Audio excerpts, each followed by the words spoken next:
Maš na 34 i žena na 33 godini sinoke se obidele da stavat kraj na svoj život.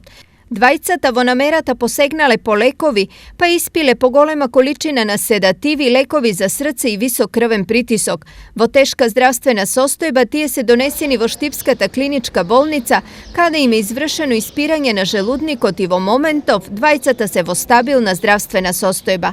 Takvi slučaji vo bolnicata ima najmalku po 3 nedelno, glavno mladi luge. Najčesti pacijenti se oni je na возраст od 14 do 20 godini. Znači li ova deka na mladiti im dosadi životot ili samo saka da privlečat vnimanije?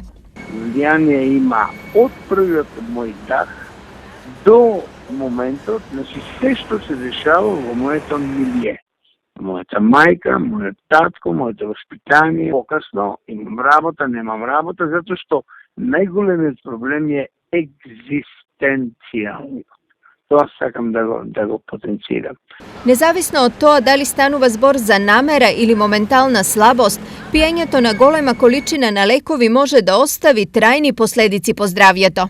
Поголема доза на лекови внесени, правото шитување на слузницата на хранопроводот на желудникот може да доведат и до крварења. Ако не го консумира тај лек, не го редовно консумира, го испие, може да даде исто така да доведе до многу тешки последици. Например, млад организам не пие лекови за притисок или за срце, ако се напие може да даде тешки последици за срцето.